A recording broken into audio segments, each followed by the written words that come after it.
Mas a ideia hoje é dar continuidade ao primeiro encontro e poder aprofundar os personagens, né, Jairo? Isso. E tem a personagem da prostituta, a Sônia, que eu acho assim interessante a gente poder falar. E eu lancei uma pergunta para o Jairo, que é a seguinte, quer dizer, a gente sabe que Dostoiévski se baseou muito na Bíblia, tem toda uma influência cristã, né, na escrita dele. E tem a passagem de Oséias, que casa com uma prostituta na Bíblia, que eu até não entendo bem essa dinâmica bíblica, e que me parece que faz uma correlação aí do protagonista, né, o Raskolnikov, com a Sônia, que é uma prostituta. Eu queria que o Jairo pudesse falar um pouco disso. Esse paralelo, aí, isso me interessa, poder entender um pouco esse lugar da prostituta, tanto na Bíblia, né, chama a atenção, quanto na literatura do Dostoiévski. Se você puder começar por esse tema, eu te agradeço. Boa tarde para todos, para todas. Então, a Júlia, quando chamou a gente para a gente dar continuidade, a gente estava dialogando exatamente sobre as personagens, né? Se a gente no primeiro encontro a gente ficou falando muito dos homens, né? Principalmente do Raskolnikov, acho que hoje valeria a pena a gente falar das personagens, que no primeiro momento parece que elas são secundárias, mas na verdade elas são extremamente importantes dentro da narrativa do livro, né? Elas estão ali protagonizando, inclusive, junto com o autor, né? Junto com o personagem principal, que é o Raskolnikov. E uma delas é a Sônia Marmeladov. A Sônia... Que é essa personagem que eu estava falando, né? Que o pai era um alcoólatra.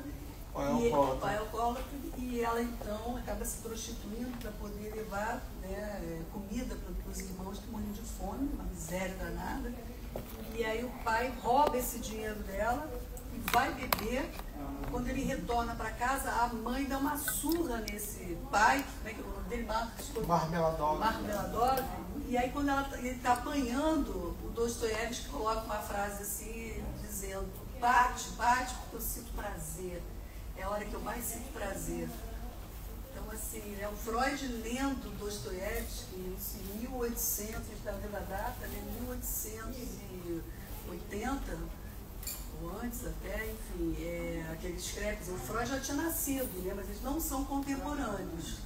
Mas realmente marcou muito a leitura do Freud, a literatura do Freud de Dostoiévski, né? Alguém que ele coloca como um grande gênio mesmo e se debruçou sobre a literatura. Mas aí eu acho incrível, né? Como é que ele coloca mesmo aquilo que a gente estuda, né? Assim, está lá escrito na literatura dele. Na literatura. Né? Eu pensei algumas coisas, até como psicanalista a gente fica preso a alguns significantes, né? Então eu pensei alguns significantes que aparecem em torno do livro, que me parece que ele surge como metáfora de uma condição humana, né? Surge como uma metáfora de uma condição humana e não como algo que ali está ao pé da letra. Um deles é essa metáfora da prostituta, porque a prostituta em si ela não é um caso isolado na obra de Dostoiévski, né? Como a gente estava falando, ela aparece no Idiota, ela aparece nos Irmãos Karamazov, ela aparece em várias obras, né, do Dostoiévski. Sempre tem uma prostituta, e uma prostituta que tem um papel importante. Ela não é só uma prostituta que passa pela obra, mas em geral ela é uma pessoa, uma mulher que faz uma inquirição e que entra na dinâmica da narrativa, inclusive no processo de remissão. Por isso que eu dei o título de A Prostituta que Redime, né? Porque ela entra nessa condição de remissão. E aí eu pensei nessa dualidade que está ali proposta, na santa e na prostituta, que é uma dualidade do feminino na obra de Dostoiévski, mas que a gente pode inclusive trazer essa dualidade do feminino para além da obra de Dostoiévski. A gente pode colocar inclusive isso como algo que a obra de Dostoiévski, fazendo parte, não poderia fugir, que é o patriarcado.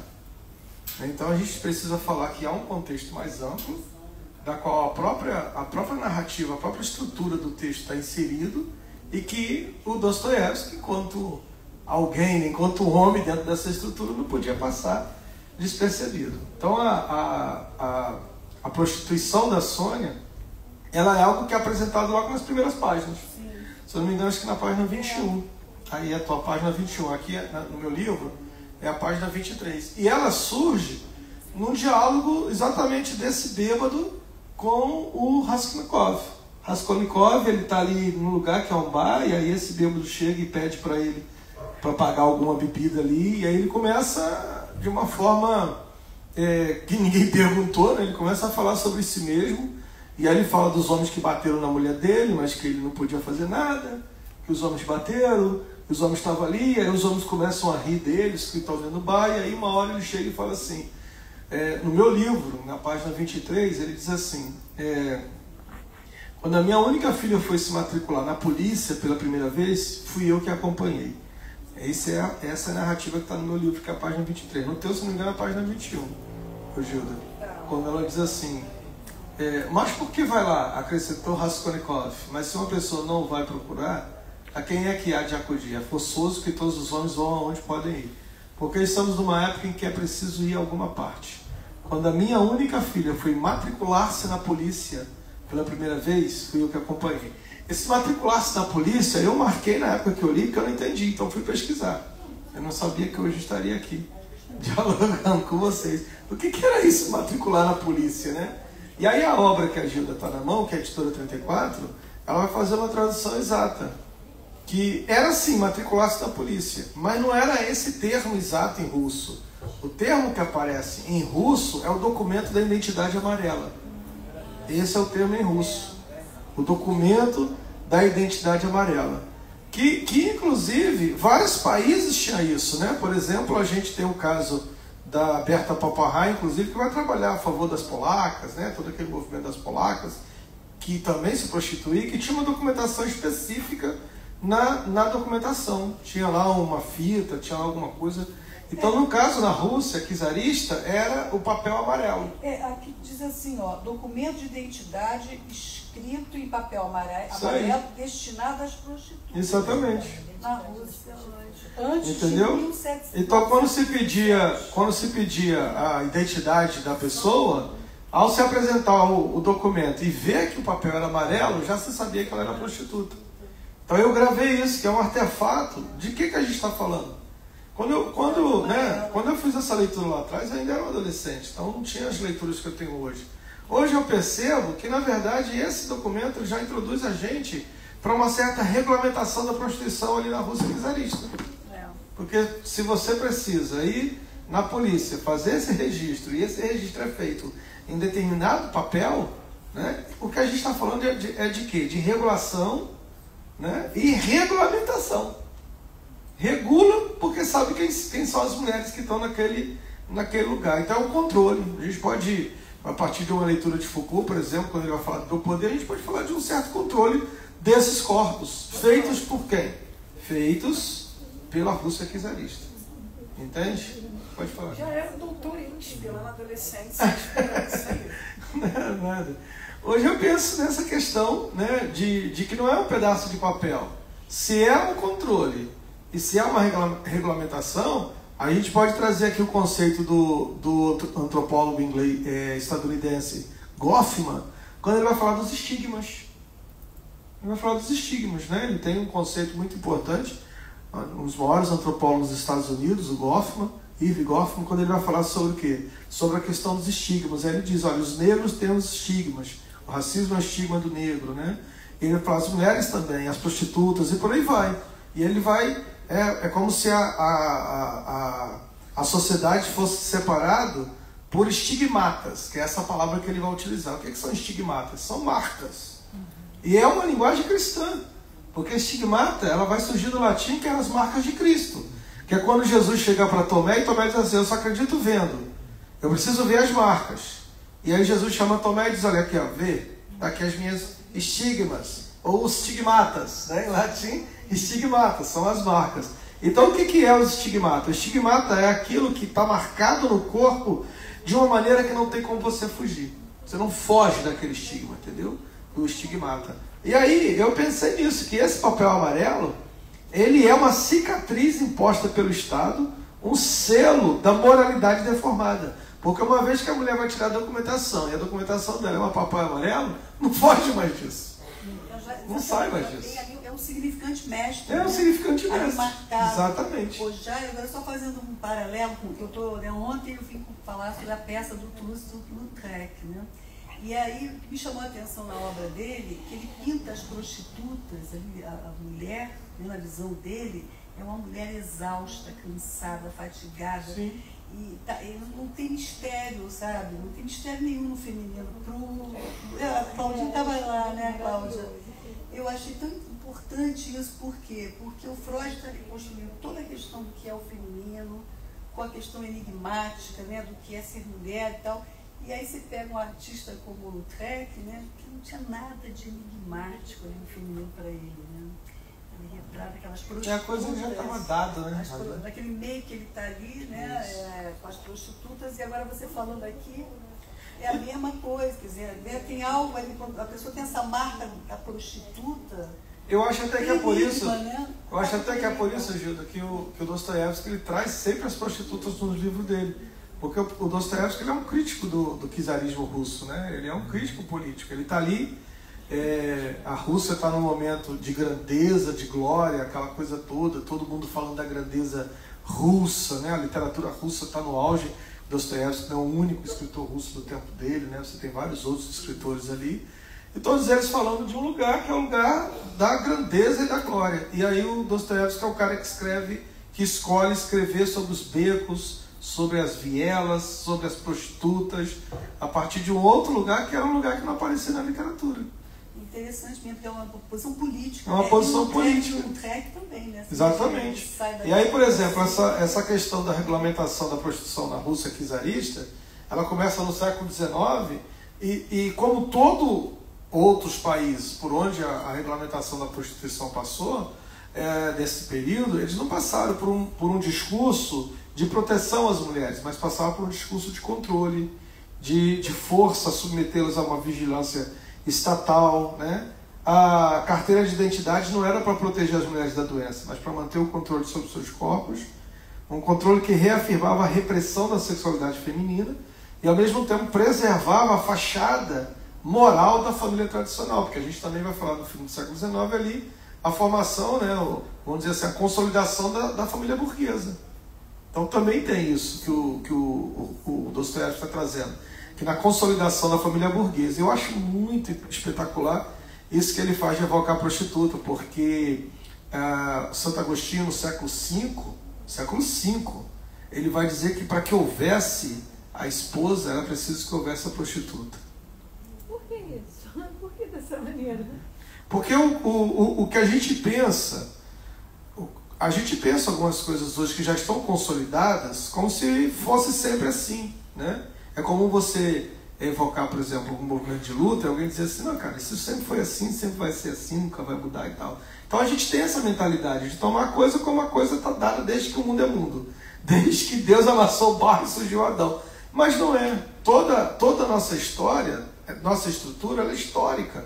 O que significa dizer que ela tem tempo de início, de consolidação e de fim. Então, se a gente for pensar estruturas numa modalidade de que sempre foi assim, a gente, por exemplo, não vai ter luta contra o patriarcado, né? E aí, quando você tem a Gerda Lerner trazendo o livro dela, por exemplo, a história do patriarcado, ela diz assim, olha, para quem vai lutar contra o patriarcado, precisa entender que dentro do tempo histórico ele teve início. Que isso é um pensamento que também está presente no Paulo Freire. Na Pedagogia da Autonomia, Paulo Freire diz assim, aqueles que lutam contra as opressões precisam ter a perspectiva temporal da luta. Isso significa dizer o quê? Entender que em algum momento da história a coisa não era assim. E que se tem início, isso é importante falar, Júlio, se tem início, pode ter fim. Entende? Mas para isso, não podemos perder a perspectiva temporal. Então, assim, só para responder, eu estou falando isso da perspectiva temporal, porque o conceito de tempo ele é importante demais. Não é à toa que Freud tem seu conceito, Winnicott, Lacan, Melanie Klein, todos os teóricos da psicanálise teorizaram sobre o tempo. Que é para a gente entender exatamente isso, essa questão da perspectiva temporal. Então, quando Agostinho, no século V, por isso que eu evoquei o século V, quando Agostinho, no século V, diz, para que haja esposa tem que haver prostituta, Agostinho está num desdobramento, ele está iniciando algo que só vai se consolidar no século XI, que é o quê? o casamento. Não existia isso no século V. O século V é o final do quê? Da queda do Império Romano. Está ali, o Império Romano ruindo, né? Toda a civilização latina romana entrando em decadência, é o século V. E isso tudo sendo perdido, porque você tem aqui um imperador, né, que instituiu o cristianismo como religião oficial, que é Constantino. Tudo isso se perdendo, e aí Agostinho é o cara que vai lá e pega pela mão e diz assim, calma aí, vamos resgatar alguma coisa de Roma. Não é à toa que a Igreja Católica até hoje os símbolos são romanos, né? Que a Igreja Católica Apostólica Romana. Significa que esse modelo de igreja deu continuidade àquilo que era a ideia do Império Romano, mas de um outro lugar. Que era o quê? Qual era a ideia de Império Romano? De primeiro ser universal, alcançar a todos. Essa era a característica do Império Romano, ser universal. Ao alcançar, levar a paz, mas para isso tinha que destruir primeiro, tinha que chegar à guerra, né? E aí o Agostinho ele tem uma coisa que vai jogar ele para um evento histórico de uma forma que a gente está discutindo ele hoje aqui, pela importância dele. Que é o quê? Ele vai escrever um livro chamado Cidade de Deus, Cidade dos Homens. Onde ele vai falar que a Roma, cidade dos homens, está ruindo, está entrando em decadência. Mas a Roma espiritual, essa não, essa é eterna.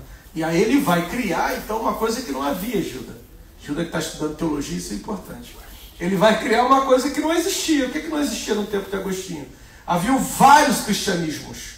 Não havia um cristianismo consolidado. O próprio Agostinho foi lutar contra um dos grandes teólogos do tempo dele, que era que falava sobre... Me lembro aqui agora o nome dele, que falava sobre liberdade, aquela coisa toda. Agostinho vai lá escrever teses e tal. Então o que não havia? Não havia uma consolidação. Agostinho consolida. Agostinho consolida duas coisas. Agostinho consolida o conceito de eclesiologia, ou seja, de igreja. Antes de Agostinho não ter igreja, existem movimentos cristãos. Esses movimentos cristãos eram africanos, inclusive, porque Agostinho é negro, né? Para quem não sabe, Orígenes, Agostinho, Tertuliano, todos eles eram de África. Então esse primeiro movimento cristão é um movimento africano, não é um movimento europeu. A Europa vem muitos anos depois. É um movimento africano, então eles eram negros, né? Orígenes foi convidado pelo imperador Diocleciano para dar aula dentro do Império Romano, porque o cara era bom demais, né? Agostinho é de Tagaste, de África, e todos eles são de África. Então o primeiro movimento cristão, ele é isso que a gente chama de os movimentos dos patriarcas, né? Eles eram africanos, era um movimento africano, né? Então é o primeiro ponto que a gente precisa entender, porque hoje tudo que você vai falar de cristianismo, se pensa logo no cristianismo europeizado. Isso é século XI, século XII, isso é depois. A gente está falando do primeiro século, segundo século, terceiro século, que é esse movimento. Mas deixa só uma pausa assim, em função da pergunta da Cláudia. Eu entendo, assim, para responder essa questão sexual, por quê?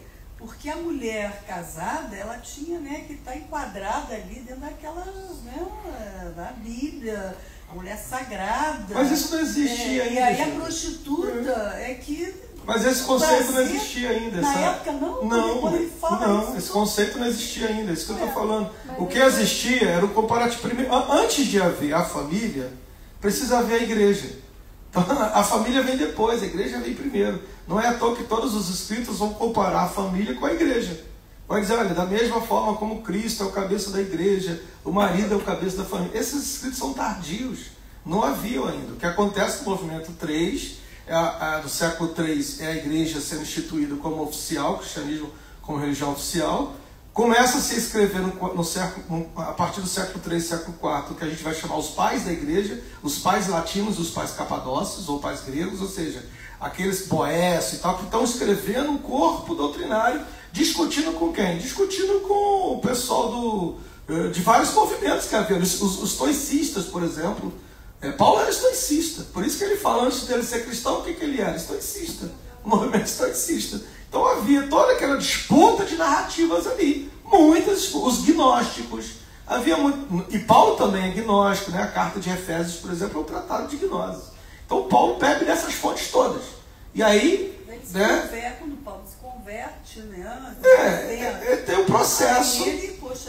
Tem um processo de conversão, mas esse processo de conversão não é um processo que, vamos dizer assim, apaga a escrita dele. Né? Não apaga aquilo que ele é. Ele estudou, ele tem essa tradição dentro dele. Né? E outra coisa, foi o que eu falei no outro encontro. A gente não pode pegar esses textos e achar que esse cara escreveu todas as cartas. Há um movimento, há uma escola. Ele escreveu meia dúzia, a escola escreveu o resto, entendeu? Tem um movimento. Mas vamos chegar em Agostinho. Agostinho, então, é aquele que amarra tudo isso. E aí ele vai criar a Eclésia. Só para meu assim, século V. 1400. Século V, Tá. Isso. Agostinho. Isso, século V. E aí a frase, como é que é a frase? A frase enigmática de Agostinho que funda a igreja é essa aqui, ó. Se Deus é o Pai, a igreja é a mãe, e fora da igreja não há salvação. Essa é a frase que vai fundar a igreja católica. Se Deus é o Pai, a igreja é a mãe, e fora da igreja não há salvação. Então, a partir desse momento, a salvação não era mais uma questão individual como Paulo pregava. A salvação agora é algo mediado pela igreja. Tá, e aí a prostituta, no caso... Aí Agostinho começa a pensar, que aí Agostinho ele está escrevendo eclesiologia. E é preciso entender que naquela época igreja e poder caminhavam juntos. Então a igreja e o Estado era uma coisa só. Não é como hoje, que você vai na igreja, ouve a mensagem do pastor e vem embora. Naquela época não. Eles faziam a política do governo, eles faziam tudo. Então Agostinho está pensando numa cidade. O livro chama-se Cidade de Deus, Cidade dos Homens. É um clássico de Agostinho, que eu aconselho vocês lerem. São 2 volumes, são livros, assim, é um tratado de teologia. E ele está pensando, como que seria uma cidade de Deus? E a cidade dos homens. Só que ele está escrevendo tendo Roma como modelo. Né? E aí ele está pensando e tal. Aí chega na hora que ele vai dizer assim, havia um problema, que inclusive está lá no Dante, na biografia do Dante Alighieri, quando Dante está escrevendo a Divina Comédia, não sei se você pega aquele período da Itália, que tinha um grupo de homens que saíam na rua para estuprar mulheres. Era comum, um grupo de meninos e tal, saíam na rua e saíam estuprando todo mundo, as mulheres todas. E aí havia outro grupo que foi criado para proteger essas mulheres. Então essas que eles chamavam de ações bárbaras, era muito comum lá atrás, era muito comum. E Agostinho tem noção disso. Então ele fala assim, olha, na cidade de Deus, lembra que ele está falando cidade de Deus, não é pensando no céu não, é aqui instituído politicamente, tá? Ele diz assim, na cidade de Deus, a gente precisa também pensar nisso que ele vai chamar de instinto, né? Ele não tinha essa conceito de pulsão ainda de Freud, no instinto dos homens, porque os homens são os homens, eles vão sair estuprando essas coisas todas. Aí ele diz assim, olha, nesse caso, a cidade de Deus vai ter que ter um puteiro. Vai ter que ter. A cidade de Deus vai ter que ter. Aí todo mundo se escandaliza. Ah, como assim, Agostinho? Ele falou assim, não, sabe por quê? Porque para que haja a mulher para casar, é preciso que haja a mulher para transar. Para ter prazer. Então Agostinho, ele tem, só que ele diz o seguinte, que aí ele entra em crise com os teólogos do tempo dele, porque eles falam assim, tá, mas poxa, mas a gente está pregando é que é a pureza, a gente está pregando tal. Aí Agostinho fala assim, olha só, eu entendo o que vocês estão dizendo sobre pureza, eu entendo tudo isso, mas olha só, imagine que vocês vão construir um castelo, isso está escrito lá, gente, no texto dele. Imagine que vocês vão construir um castelo, tá, vocês construíram um castelo, vocês pensaram no trono, pensaram em tudo e tal. Quem pensou no esgoto, na rede de esgoto? Porque um castelo sem uma rede de esgoto, em pouco tempo, com coisa de 2 anos, ninguém vai mais aguentar viver dentro desse castelo. A prostituição é a rede de esgoto. Deveria não existir, mas ela é imprescindível para que todo o castelo continue de pé.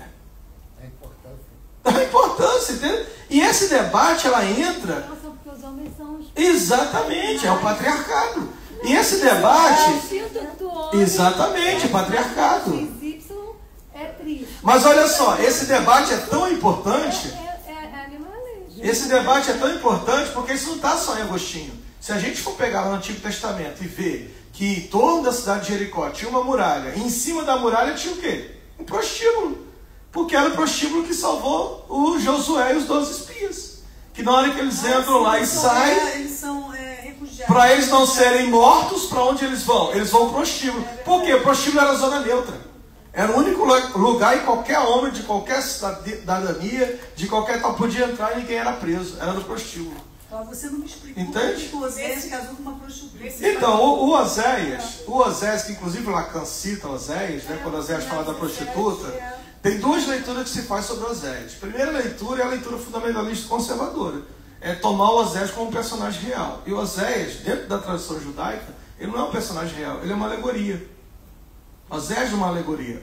Oséias é uma alegoria tal qual a esposa e a prostituta ali são alegorias, ou seja, Osés é um sujeito que, dentro de uma condição alegórica, representa Javé, e Javé tem duas esposas, a esposa fiel e a prostituta. A fiel é aquela que mantém a aliança com Javé e não traz Javé, não engana Javé, mas a prostituta é aquela que, fingindo que tem aliança, faz aliança com os outros deuses, com as outras nações. Porque o livro de Osés nada mais é do que um livro de purismo de raça. Osés surge no momento em que o povo de Judá, principalmente, precisava o quê? Precisava se separar dos cananitas para que os judeus se tornassem uma raça. Isso podia misturar. Não é à toa que o Esdras...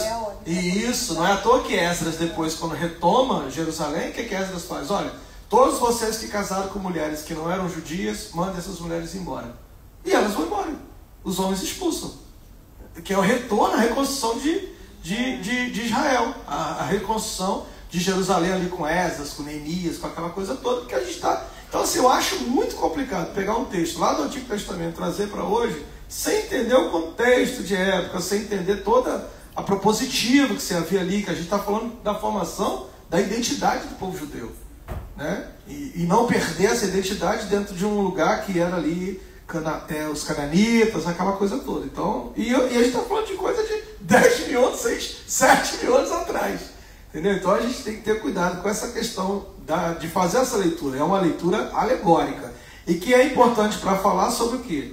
Para falar sobre laços e para falar sobre falha de laços, né? De alianças, essas coisas todas.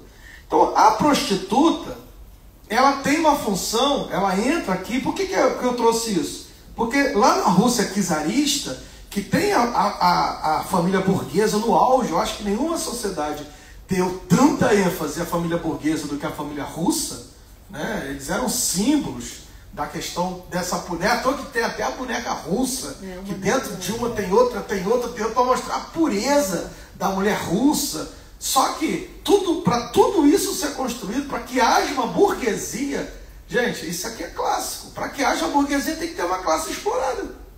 Não existe burguesia sem exploração de classe. E é isso que Dostoiévski está. O que Dostoiévski está fazendo no texto dele?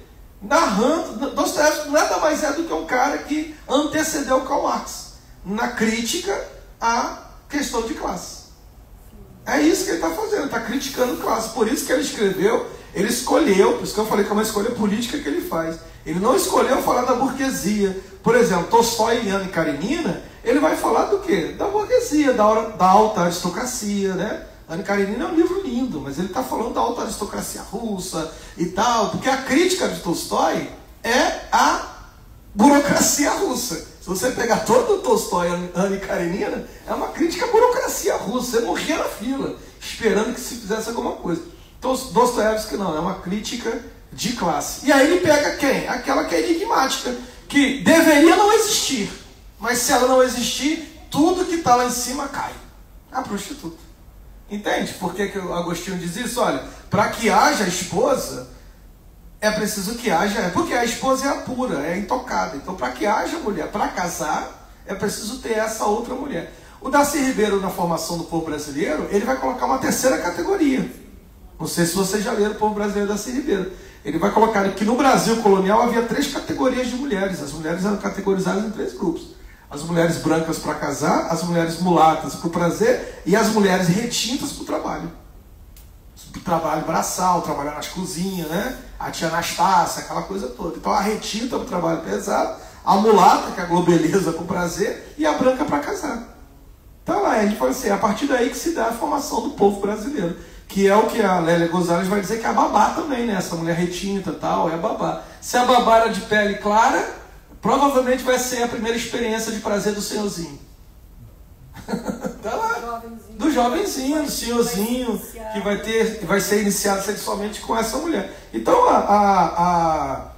essa questão da prostituição, enquanto um elemento de controle disso que é incontrolável, que é o patriarcado, que chama de instinto, mas não é instinto, é patriarcado, que estimula isso, a gente chama hoje de cultura do estupro, né? Esse elemento de contenção da cultura do estupro ele é tão importante que quando se vai abrir fábricas em lugares onde se precisa levar muitos homens para esse lugar, a primeira coisa que se faz antes de abrir a fábrica é abrir uma casa de prostituição. Gente, isso é em qualquer lugar do mundo. Entendeu? Para que as mulheres daquele lugar não sejam estupradas. Então é preciso a primeira coisa, antes de se abrir uma fábrica ali e tal, se abre, né? Então assim, esse pensamento está só em Santo Agostinho, Jairo? Não. Isso está também em Tomás de Aquino, isso está em Santo Anselmo, isso está em todos os pais da igreja que pensaram em estruturas políticas. Tomás de Aquino, né? O próprio Calvino, quando Calvino foi governador de Genebra, a gente está falando de João Calvino, né? Um dos grandes nomes da Reforma Protestante. Quando ele foi governador de Genebra, ele também pensou a função da prostituta ali em Genebra. Entendeu? Então a prostituta é aquela que separa. Agora, é preciso entender que isso não é um discurso da religião. Isso é um discurso do patriarcado. O patriarcado, olha como é que vai dizer a Simone de Beauvoir. O patriarcado divide as mulheres em classes para que elas gerem concorrência entre elas. É dividir para conquistar. Os homens sempre foram blocos homogêneos. Os homens sempre foram blocos homogeneizados. E as mulheres divididas em classes. Então a esposa, é comum, por exemplo, dentro do ambiente religioso que eu trazido, é comum uma mulher casada ter várias amigas casadas, mas se ela se divorciar, se ela separar, as amigas distanciam ela. É comum, aquelas amigas que visitam. Por quê? Porque no momento em que ela sai desse lugar que ela é casada e vai para esse lugar que é solteira, ela se torna perigosa para as outras. Entendeu? Ela se torna ameaça. E isso, a Simone de Beauvoir vai dizer, isso é o patriarcado, separando as mulheres para que elas sejam inimigas entre si. Enquanto os homens, aí essa é a base, por exemplo, de uma teoria que eu venho trazendo, que é da heterossexualidade homoafetiva. Enquanto um homem ama outro homem, as mulheres se rivalizam. Entendeu? Um homem ama outro homem, as mulheres se rivalizam. O homem adora ir pro bar. Nossa, tá aí o movimento. Sabe qual é o movimento que mais está crescendo agora? Um movimento chamado Legendários. Está espalhando. O movimento Legendários é um movimento pseudo-religioso que está se espalhando no mundo todo, que são vários homens que se juntam para subir montanha. E sobem juntos para poder, a partir daí... Aí já foi Padre Massal, já foi esposa de um monte de gente famosa aqui do Brasil, a coisa toda, que o lema é suba uma montanha. E pagam até em torno de 80 a 100 mil para isso. Só homem. Tudo barbado, tudo junto, tudo como se fosse escoteiro, tudo e tal. E cara, isso está espalhando como febre no mundo todo, principalmente no Brasil. Aqui um dos líderes desse movimento é o tal do Paulo Massal. Suba uma montanha. Tem uma montanha para chamar de seu. Aí, Samuel. Samuel, já é uma viagem. Pois é. E vocês entenderam que a questão que ele evoca a figura da prostituta não é uma evocação aleatória? Que tem uma crítica social forte que o Dostoiévski está fazendo ali, da questão que é uma crítica contra a burguesa. Dostoiévski está escrevendo contra a burguesia. É por isso que nenhum personagem de Dostoiévski é um personagem burguês. E quando aparece algum personagem burguês, é alguém do Estado querendo levantar vantagem em cima de alguém. Porque ele está denunciando exatamente isso, a opressão de classe. Dostoiévski está denunciando, em todos os seus livros, Dostoiévski está denunciando a opressão de classe. Por isso que eu digo que ele antecedeu Karl Marx nesse debate. E por que ela acaba redimindo Raskolnikov? Essa questão da... Porque ela não é uma mulher caída. Eu até escrevi isso em algum lugar, que eu falo assim, a prostituta ela é tida como uma mulher caída, porque está no discurso do cristianismo. Então aqui, ó, ela não é uma mulher caída, como que é o discurso religioso, mas é uma mulher empurrada para uma função social e psíquica que a desumaniza. Então ela não é uma mulher caída. E eu coloco aqui, ó, Sônia não é uma prostituta em busca de redenção. Ela é uma força vital que desafia as estruturas que a condenam. A sua jornada de sofrimento é também uma jornada de resistência. A sua relação com Raskolnikov, marcada por momentos de profunda reflexão espiritual, quando ela lê para ele a passagem bíblica sobre a ressurreição de Lázaro, né, representa a promessa de renovação, mesmo para aqueles que atravessaram as fronteiras do pecado. Ela não é uma vítima da sociedade apenas, ela é a mulher. Eu gosto disso aqui, essa fala, porque essa é uma fala que está em Bell Hooks, quando Bell Hooks fala no livro dela, Tudo sobre Amor, ela diz assim, sobretudo as mulheres precisam sair desse lugar de vítima. Entende? Então assim, a mulher não é uma vítima desse sistema opressor. Ela é a mulher que resiste a um sistema construído para oprimi-la. Não tem como escapar. Não tem como escapar. Nascer mulher é nascer pauta, Gilda. Nascer o quê? Nascer mulher é nascer pauta. Como assim nascer pauta? Pauta de luta. Dentro de uma sociedade construída para te esmagar desde uma hora que diz é mulher? O que você está fazendo para mudar isso? É nascer pauta de luta.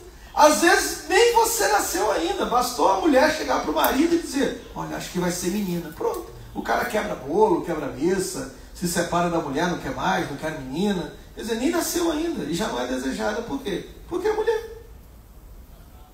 Só isso. Uma sociedade que não te quer. Mas você sabe que lá no Segundo Sexo, a Simone de Beauvoir, ela traz uma questão que é muito interessante, porque foi a tese de doutorado dela, Sim. na Sorbonne, né? E foi um livro antropológico, que ela faz toda uma pesquisa antropológica. E ela levanta uma questão que ela ficou muito assim, intrigada com aquilo, que é a seguinte: ela percebeu que as mulheres iam voluntariamente para a posição da submissão. Elas submissam. Eu vou trazer isso da dominação E masculina. detalhe, não era por falta assim, por exemplo, não, então é uma pessoa muito pobre, né? Está passando fome, então vai se submeter ao patriarcado. Não, ela, na pesquisa dela, ela ressalta, foi uma questão que tomou ela, sabe? Assim, o que leva a mulher voluntariamente ir para essa posição? Quer dizer, tem algo, né? Tem. No feminino, e o Freud depois vai Eu não desenvolver trouxe o Freud, não. Eu trouxe a coisa mais atual. Eu trouxe a Caligares. Eliana dos Reis Caligares, que foi uma das primeiras esposas do Caligares. Foi isso. É. E a Eliane dos Reis Caligares, ela tem um livro chamado Prostituição, o Eterno Feminino, que é um clássico, que ela vai analisar. São 3 artigos que ela vai analisar essa posição da prostituição a partir de 3 análises de casos que ela faz. Muito bacana. Que é quando eu falo sobre esse significante de um corpo vigiado e controlado. A Simone de Beauvoir diz assim: no patriarcado, todos os corpos são vigiados. Os corpos femininos são vigiados e controlados. Então essa é a diferença, né? Então assim, vamos começar pela carteira de identidade amarela, né? A Silva Federici, em Caliban e a Bruxa, já leu esse livro? Não. É um clássico, não, Caliban e a Bruxa tem que ler. Caliban e a Bruxa, ela vai dizer que o capitalismo emerge exatamente sobre a pilhagem dos corpos femininos. Caliban e a Bruxa é uma análise que a Silva Federici vai fazer da questão da morte das bruxas, né? Por que as bruxas precisaram morrer? Para que surgisse 3 coisas, né? A modernidade, o capitalismo e a medicina. As mulheres eram detetoras do saber, de cura.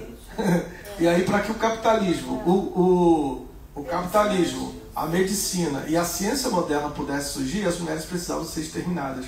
Porque o saber das mulheres era gratuito e espalhado. Enquanto que o saber burguês, ele é um saber para poucos. Entende? É um saber para poucos. Não é um saber para todos. É um saber para poucos. Por isso, eu escrevi um artigo que eu falo assim, não havia homens nas fogueiras. Os bruxos não foram mortos. Os bruxos, na verdade, eram alquimistas. Olha a diferença. As mulheres eram bruxas. E os homens, alquimistas. E aí você tem Paracelso, você tem vários outros, entende? Não tinha... E todos eles já ali discutindo com o diabo, com a coisa toda. Mas as mulheres não. As mulheres eram bruxas. Os homens alquimistas. E aí eu continuo aqui, ó. A Eliane Reis Caligares, em Prostituição Eterna Feminina, ela vai dizer: a prostituta não é só uma categoria social, é um significante denso e contraditório na estrutura do desejo masculino e na fantasia social. A psicanálise revela que a figura da prostituta ocupa no imaginário patriarcal um lugar ambíguo, simultaneamente objeto de gozo e de repulsa, de consumo e de condenação. O eterno feminino revela-se na prostituta como uma função simbólica. Ela sustenta com o próprio corpo a ordem fálica, ao mesmo tempo em que ameaça essa ordem, pois mostra que o desejo masculino depende de uma alteridade que ele precisa explorar, mas que ao mesmo tempo não pode reconhecer como legítima. Isso aqui ela traz do Freud, quando o Freud diz assim: o corpo que se ama não é o corpo que se goza, né? Então ele fala da mãe e da prostituta. Então ele diz assim, olha, a mãe se ama, a prostituta se goza, as duas não podem ocupar o mesmo lugar, né? Por isso que o Freud vai trazer a teoria de como os homens, porque os homens tinham amante, que eles não conseguiam colocar a mulher amada e a mulher desejada no mesmo corpo.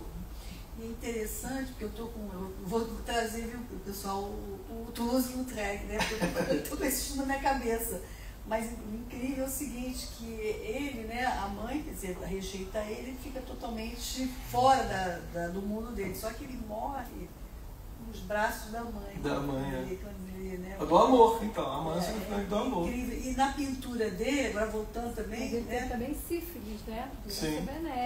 Que é da outra. Pegou das prostitutas ali. Onde ele vivia. E você sabe que Montmartre, a assinatura do bairro, era um bairro de periferia Pois que é. se transformou no bairro de Paris por conta dele. Mar Boêmia, essa coisa toda. E a arte dele, a obra dele, né, as mulheres não tem nada de idealizado. Nada. Você não vê Para Caligares, inclusive, ô Gilda, para Caligares, a prostituta é a outra da mulher. Exatamente. É a outra. Ela vai colocar a prostituta como uma figura do Merlais feminino, entende? Então ela diz assim, a prostituta... A realidade, né, aquela vida delas ali, que não tem idealização, não tem mãe ali. Isso, eu trouxe agora esse comentário por conta disso, quer dizer, não tem projeção nenhuma de uma mãe ali em cima daquelas imagens daquelas mulheres. Não tem amor. Do Trek, entendeu? Só tem gozo, não tem É amor. interessante E dor quando também. você coloca a divisão entre as mulheres. A mulher que não aceita o lugar da sociedade, ela sai e é vista como a prostituta. A prostituta, exatamente. Ela não se enquadra, ela está domesticada. Exatamente. Não aceita. Que, inclusive, é a questão... É a questão que o Chico... A mulher que não quer esse papel. Não tem maquiagem emocional. É a questão que o Chico... Maquiagem emocional, não existe essa maquiagem na prostituta. Né? É a questão que o Gilberto Gil canta na crua, música real, dele. Aquela música dele junto com o Chico Buarque, de que adianta ser filho da santa, melhor seria ser filho da outra. Entende? Porque ele está falando ali, evocando duas imagens, mas ele está falando do quê? Da democracia. E da ideia, porque quem marchou pelo golpe de 64 foi a Igreja Católica. E era uma marcha pela família. Entendeu? Então, sempre é um discurso burguês. A marcha pela família. Aí ele fala, o que adianta ser filho dessa família? Melhor seria ser filho da outra. Entendeu? A outra realidade. Então, sempre um discurso burguês. E aí, ela diz assim, olha, a prostituta é alocada no lugar do gozo interditado. E por isso mesmo, passível de punição e sacralização. Tinha um padre, que eu não me lembro agora o nome dele, um dos pais da igreja, extremamente importante, se eu não me engano, acho que é Gregório de Nissa, que ele dizia assim, olha, o marido deve bater na mulher de vez em quando. Para que... meu Deus, se eu te disser o significante do feminino em toda a tradição teológica, é imensa. Agostinho mesmo dizia que o diabo, a mulher é o diabo de saias. Você está lá em Agostinho, Calvino, entendeu? Paulo chegou a dizer para os homens, seria melhor que os homens não se casem. Porque as mulheres eram aquela... O que era a mulher no cristianismo? É Eva, gente. É a que expulsou o homem do paraíso. O que é a mulher na mitologia grega? É Pandora, a que trouxe todos os males para o mundo. Qual desses significantes do Ocidente? A mulher é um significante do bem. Vamos falar sobre E Lilith? Deus. Não, Lilith é outro caminho, porque a Lilith ela é um contraponto. A Lilith é eu costumo dizer que a Lilith do Antigo Testamento é a pombagira da atualidade no Brasil. Então, de Lilith a pombagira é sempre a mulher que está fora. Entende? Não encaixa. Não encaixa. Só assim, um parênteses assim, em relação a Paulo, né? Porque ele, quando ele fala isso, porque a visão dele, o objetivo dele era transmitir a palavra de Jesus pelo mundo lá fora, né? Então, quando ele fala isso, ele chama alguns amigos e tudo, para seguir com ele, porque era o objetivo, ele se meteu em tudo, então não dá para casar. Paulo é estoicista, né, Gilda? Já que ele está querendo transmitir a palavra de Jesus pelo mundo afora, entendeu? Então, Paulo é estoicista. A gente não pode ignorar que... Gente, a gente não pode ignorar... Tem um contexto. Então, a gente não pode ignorar o contexto histórico do contexto teológico, entendeu? O contexto teológico é aquele da igreja oficializada. O contexto histórico é outro. Paulo é estoicista. E o estoicismo prega ainda hoje, né? O estoicismo voltou agora de novo, está aí na moda de novo. Para o estoicismo, a grandeza do homem é ele estar sozinho. A grandeza de um homem é ele não depender da sexualidade. A máxima do estoicismo no tempo de Paulo, lá no século I, o que era? era a questão de mortificar a carne. Entendeu? Humanizar o homem. Exatamente. Então era uma outra questão. Humanizar o homem. Era divinizar o homem. Divinizar o homem.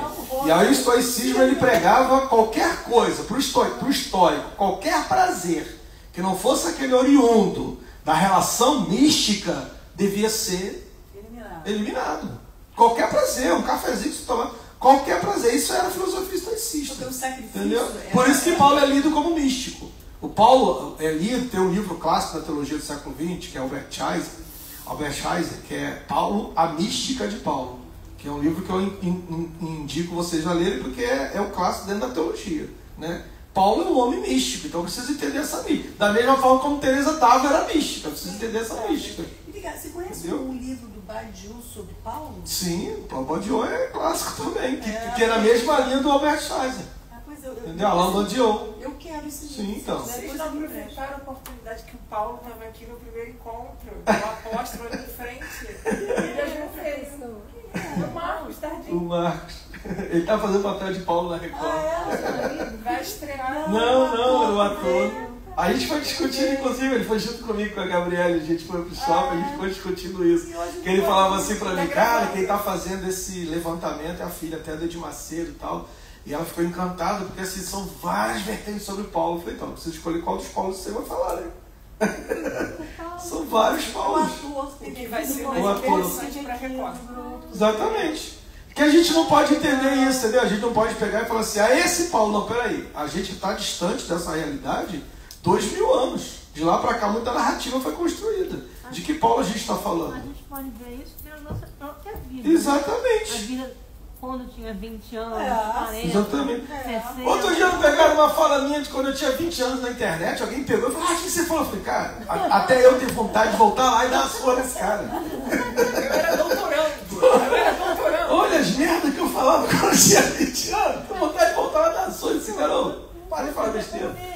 Entendeu? Mas tá aí, tá aí. Mas a gente precisa entender isso, entendeu? O estoicismo ele era um movimento. Então, Paulo estoico. Eu tenho um áudio no podcast que eu explico por que Paulo está falando sobre a questão que as pessoas colocam tanto ali, a questão da homossexualidade, da carta de Romanos, estão falando, não é nada disso. Não é nada disso. E eu venho explicando teologicamente e historicamente, porque eu sigo uma linha teológica que é chamada método histórico crítico. A linha teológica método histórico crítico. O que é a linha teológica método histórico crítico? Você precisa entender aquele texto dentro de um contexto histórico, dentro de um contexto político e de forma crítica também na escrita hermenêutica dele. Então é pela escrita, é como se eu conhecesse você profundamente e alguém me desse um texto seu e dissesse assim, olha que a Gilda escreveu, eu olhar e falei, não, isso aqui não foi a Gilda que escreveu, não. Porque eu te conheço, entendeu? Mas como assim já, então? Se for escrita manuscrita, né? Olha, o S dela não é dessa forma. O M é desse outro jeito. E essa palavra a Gilda não ia escrever nunca. Então, isso é hermenêutica. Quando a gente vai fazer isso na teologia da exegese, a gente pega e diz, isso aqui não é Paulo que está escrevendo, isso aqui é a escola paulina. Porque o Paulo não escreve essa palavra e nem escreve dessa forma e nem utiliza esse... Entende? Então, é importante saber sobre isso. É para a gente saber o que é e o que não é. Senão a gente vai ficar falando alhos e bugalhos achando que tudo é uma coisa só. Né? E não é, uma construção que a própria igreja foi construindo tal. Então, quando a gente está falando desse processo, né? Por exemplo, quando a igreja instituiu a monogamia no século XI, olha o que eu estou dizendo, a igreja instituiu a monogamia no século XI. Significa dizer que antes disso não havia monogamia. Então, quando a igreja instituiu a monogamia no século XI, agora está instituído, 6 grupos se rebelaram contra a igreja. 6 grupos. Quem eram os grupos? Os hereges. Quem eram os hereges? Os hereges eram aqueles que não eram os teólogos oficiais da igreja. Os judeus, porque em geral os judeus tinham mais de uma esposa, isso era uma tradição. Os judeus, entende? Os homossexuais, olha isso que eu estou falando, os homossexuais, as mulheres, que foi chamado de bruxas na época, eram chamadas de bruxas. No quinto grupo, agora não me lembro qual é, acho que era dos miseráveis, dos pobres, não sei o que era, porque casaram muito caro, tinha esse pecado, e as prostitutas. Então tem um livro de um historiador inglês chamado Jeffrey Richards, que ele escreve exatamente sobre isso. É sobre os 6 grupos que se rebelaram contra a igreja quando no século XI a igreja instituiu a monogamia. Por quê? Porque a monogamia nunca foi sobre relação dual, homem e mulher. A monogamia sempre foi uma construção patriarcal, porque a monogamia nunca foi para o homem, sempre foi para a mulher. Sempre foi controle da igreja para a mulher, nunca foi para o homem. Não, para o homem sim, porque o homem queria saber que aquele herdeiro era filho Então, dele, mas por isso que não era para o mulher tinha que homem. ser virgem. Por isso que não era para o homem, Gilda. Quando eu falo que a monogamia não era para o homem, porque ele podia ter quantos filhos ele quisesse. Ele podia ter quantas mulheres ele quisesse. Agora a mulher não. Era pela via do... É pela via... Então, se você fala herdeiro, quando você evoca a palavra herdeiro, você já saiu do discurso de família, já entrou no discurso capitalista burguês. Porque a gente está falando de quê? Propriedade, patrimônio. A família surge. Exatamente. Então, eu estou trazendo aqui lá na frente, que é o livro do Marx e Engels, que ele fala sobre a história da família burguesa. Que ele vai dizer exatamente isso, que é a ideia de quê? É a ideia de quem vai herdar o meu patrimônio. Entendeu? Então a monogamia era uma forma de... que é hoje o teste de DNA, né? Para saber. Então era controle. Quando a gente vai falando dessas coisas, eu vou trazer outra pessoa aqui, ó. A outra pessoa é a menina que tem lá. Cadê aqui? Tem uma menina, Sônia, carrega os tilaços da aristocracia. A mãe da Sônia, que é a Katerina Ivanovna, que é a madrasta de Sônia, quer dizer, ela carrega os estilhaços de uma aristocracia ruída, que inclusive o marido vai falar pro Raskolnikov, minha mulher, você sabe, minha mulher dançou pro governador. Inclusive ela tem lá o documento guardado lá no fundo do baú. E a medalha que ela ganhou, a gente vendeu. A medalha a gente já vendeu, já comeu aquela medalha. Ela que dá a surra no ela que dá a pai surra. da Sônia. Então assim, você tem uma outra mulher que surge na história. Então você tem a Sônia, que é a prostituta. E a madrasta, que é o quê? A madrasta é a antítese cruel do ideal burguês de feminilidade. Porque ela agora ela é o estilhaço da aristocracia ruída. Entende? Ela tem o seu anel, sua medalha de formatura foi vendida e o seu diploma esquecido no fundo de um baú. Relíquias inúteis diante da crueza de uma vida que só exige duas coisas: servidão e silêncio das mulheres. E aí tem a outra personagem que surge, sua autonomia constantemente. Aí a outra que surge nem nome tem, a menina embriagada. Nem nome tem, né? A menina embriagada nas ruas, prestes a ser abusada por um homem adulto. Raskolnikov intervém, mas não sem o amargo reconhecimento de que ela provavelmente vai sofrer ainda muito mais nas mãos da própria família. Espancamento, expulsão e desamparo. Essa menina é o retrato da Sônia antes da queda. É o corpo infantil já capturado pela lógica da normalização da violência de gênero. Sua figura denuncia a naturalização do abuso como destino das meninas pobres. Porque ele livra ela ali, mas ele diz assim: eu livrei à toa. Eu sei que quando ela chegar na família vai ser abusada na família ali. Não tem saída. Não tem saída, não tem escapatória. Tem uma série Entendeu? curta que chama Madre Cabrini. É uma história verídica. É. Madre Cabrini. Gente, é a coisa mais arrepiante a história dessa madre. Ela veio da Itália, chega em Nova York, num lugar assim, onde estão as prostitutas, vivendo no esgoto. E aí você até na New York, assim, que as pessoas viviam pior do que os ratos em Nova York. O que essa madre faz, gente, é um negócio tão impressionante. Os hospitais, os orfanatos, assim, pelo mundo afora, foi ela que... O melhor hospital de Nova York... uma mulher, né? Foi essa madre que chegou assim, muito distante em Nova York, assim, pobre, sem dinheiro, mas ela enfrentou o Papa, ela foi enfrentando todo mundo para conseguir tirar as prostitutas dali, as meninas do esgoto. E o filme mostra, a série mostra, sabe, o que ela fez e o que ela conseguiu. Eu só te falo que tudo arrepiada, Cláudia, porque é uma coisa tão impressionante, assim, que ela conseguiu transformar a realidade daquelas pessoas nos hospitais, até na China, até na interior da China tem a assinatura dela lá nos hospitais e tudo mais. E a viúva? A viúva, eu me lembrei do que a senhora falou aqui, quando a senhora trouxe a questão dessa mulher que é o avesso do que a sociedade espera, né? A sociedade espera a mulher honesta. A viúva é a agiota. Autônoma, isolada, hostilizada e no final morta. Então a viúva também é uma personagem muito importante no livro, sabe? Verdade. Porque ela é o avesso, né? Cadê o marido que a dignifique? Cadê o homem do lado dela? Não tem. Então, sua entrada no mercado penhor não é um gesto de malícia. Ela não entrou ali porque ela é má. Ela entrou por desespero. Demonstra que mesmo as mulheres que pertencem ou pertenceram a classes mais elevadas, elas são descartáveis quando perdem seus vínculos com o patriarcado. Sua morte pelas mãos de Raskolnikov, justificada na mente dele como parte de uma teoria do homem extraordinário, escancara a maneira como o feminicídio se mascara na filosofia de racionalidade e de justiça social. Medida, quer dizer, Entendeu? a morte, ele parte, né, para matar mata a velha, ela. ele mata a velha porque ele entende, mas explica isso melhor, já, como é que você viu aí? Ele entende que ela é descartável mesmo? Assim, Ele não é ele, né? Nesse momento aqui, eu estou fazendo uma leitura de crítica política em Dostoiévski. Então, aqui, o ele sai, ele é o significante do masculino, né? Raskolnikov é o significante do patriarcado. Sim. Então, esse patriarcado, ele coloca o homem dentro de um lugar de um homem extraordinário. Tanto é que a teoria dele é, olha como eu sou extraordinário, né? Então, o homem extraordinário é o homem que está acima da lei. Que a gente tem aí, gente, Lei Maria da Penha, a gente tem Código Penal, a gente tem tudo isso. O que impede os homens continuarem matando as mulheres? Nada. Porque eles são homens extraordinários. Você acha assim, Eles estão acima, são homens extraordinários. E estão, de uma certa forma, mascarados, que ele está dizendo aqui, pela racionalidade e justiça social. Afinal de contas, quem morreu foi uma prostituta. Quem morreu foi uma velha, usurária. Quem morreu? Entende? Então, quem são essas pessoas? São descartáveis. São descartáveis. A única mulher que tem valor no patriarcado é aquela que está debaixo da tutela de um homem.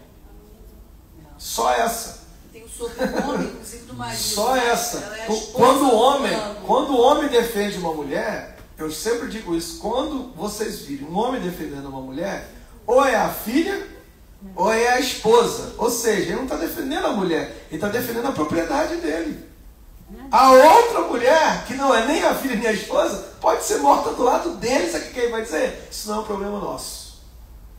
Entende? É propriedade, é isso que eu estou querendo que vocês entendam. Agora, que ele está dizendo. O que o Dostoiévski está dizendo é, ó, a viúva podia ser morta, a menina bêbada podia ser estuprada, a Sônia pode ser assassinada, porque nenhuma delas tem valor no patriarcado. E o homem que fizer isso ainda vai ser um homem glorioso. Agora, vamos abrir aqui também uma discussão atual que está rolando demais, que é essa série Adolescência.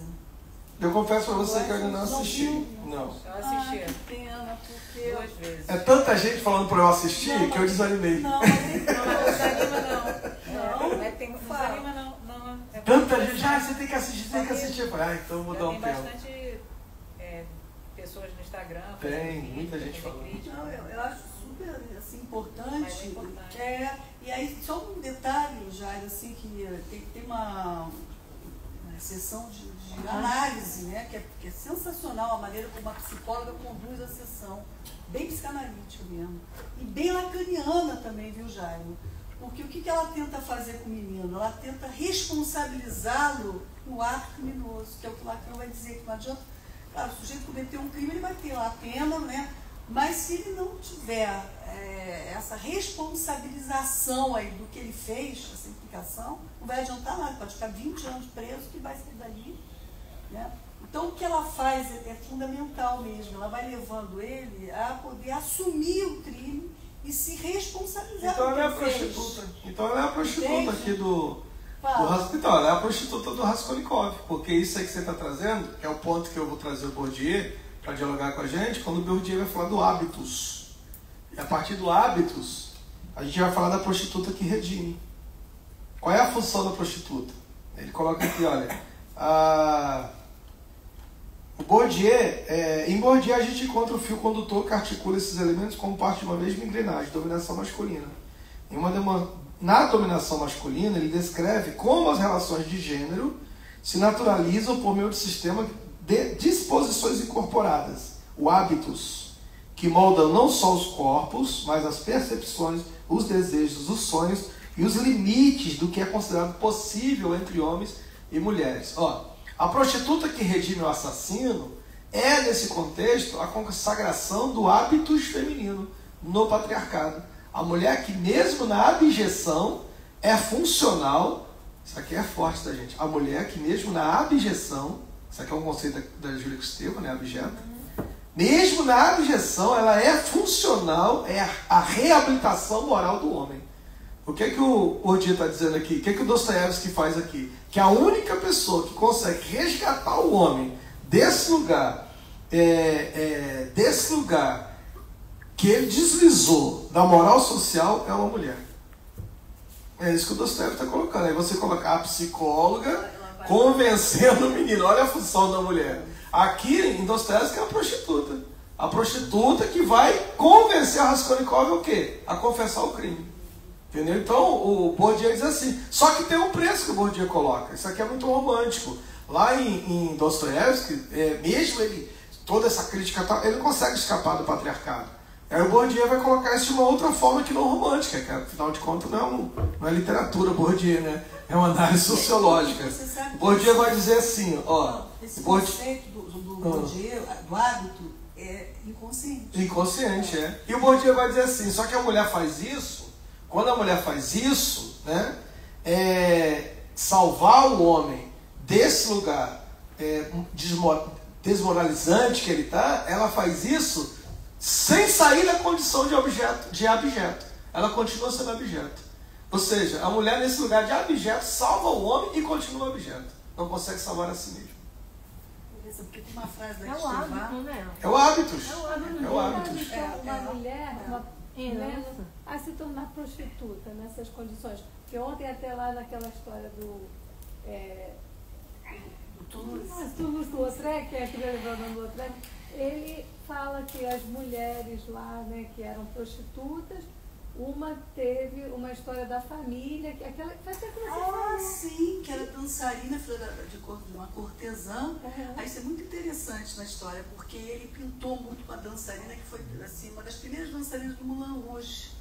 Só que ela foi paciente do Charcot, lá na Salpêtrière, que o Freud sai de Viena e vai estudar lá, né? E aí tinha um baile, que chama Baile das Loucas, que o Charcot fazia uma vez por ano. E ela participava. E ela tinha uma doença neurológica que quando ela começa a dançar no baile, ela, através do movimento, ela entende que a dança ia ajudá-la. E ela sai de lá, né, da mão do Charcot. E esse filme, gente, é genial, tá? O Baile da Louca. Tá eu falei que era na Netflix, mas no Prime. Baile das Loucas? É isso mesmo, ele fazia esse baile, o Charcot. E eles botam o Charcot assim, de uma forma cruel, sabe? Claro que tipo, eles botavam aquelas mulheres para eles se exporem ali, as histéricas, né? E aí ela sai de lá e vai para o Moulin Rouge. E o Lautrec era amigo dela, se torna amigo dela e pinta ela, né? As costas dela e tudo. E através da dança ela resolve o problema neurológico dela. Gente, é interessante porque as histórias vão nessa. E ela tinha um problema nas pernas, sabe? Quer dizer, ele se identificou dele, só que ela dançando, ela eu acho que essa pergunta que ela fez é interessante, que leva uma mulher a ser prostituta. Como começa? Não, porque tem as que são maltratadas, né? Eu acho que essa pergunta ela é um significante que pode ser assim. O que leva uma pessoa a ser psicanalista? O que leva alguém a ser um artista?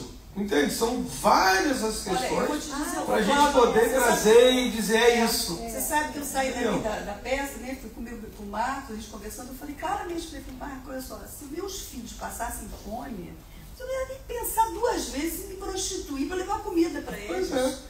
Sabe? Então é uma coisa que, sabe, eu digo... E aí você atrelou isso a uma questão... Você vai ver uma criança passando fome, você não... O quê? Fazer qualquer coisa. E aí você levou isso para uma questão de necessidade. Agora tem uma questão de necessidade. E tem a questão do gozo. Isso aí.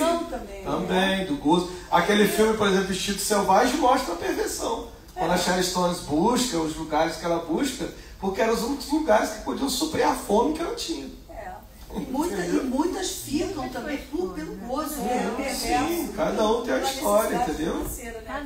E já tem outras que indo para esse lugar, ela descobre que esse lugar é onde ela se constrói. É nesse lugar. Exatamente, que é o caso da mulher do Ceará, que entrou na lista das 100 mulheres mais importantes do Brasil, e o que ela é uma prostituta. Ela entrou agora na lista da Forbes como uma das 100 mulheres mais importantes. Entende? Ela é uma prostituta do Ceará que iniciou o movimento lá atrás de legalização, de reconhecimento da prostituição e tal, e hoje ela é reconhecida internacionalmente. Ela não entrou na lista do Brasil, ela entrou na lista da Forbes, como uma das mulheres mais importantes, que é uma prostituta. Entendeu? Então a gente precisa entender que também há um lugar. É isso aí. Isso aí, que também é um lugar de Essa aqui que eu estou pensando de construção. também, Jairo, que quem ganhou, o filme que ganhou o Oscar esse ano tratava do tema da prostituta. Né? Exatamente. Russa, não, os russos que fez. Os russos. Então, assim, ela não, a Sônia, ela entra no lugar onde ela não exige reparação, mas oferece perdão. Isso aqui é muito interessante. Ó. Seu desejo não é de vingança, é de expiação. Ela não exige reparação, mas oferece perdão. Deslocamento entre o que sofre e o que deseja é o sintoma mais profundo. Ó, isso aqui é importante para vocês. Grave isso aqui que vocês vão gostar disso aqui, ó. Que é o que o Bourdieu vai trazer, que eu acho fenomenal, que é o conceito-chave da dominação masculina. O deslocamento entre o que sofre e o que deseja é o sintoma mais profundo da interiorização da dominação. Repete, eu já não peguei. Ó, seu desejo, ó, para Pierre Bourdieu, a dominação masculina ele não opera apenas pela força da lei, mas principalmente pela violência simbólica. Não é pela força da lei, ela é simbólica.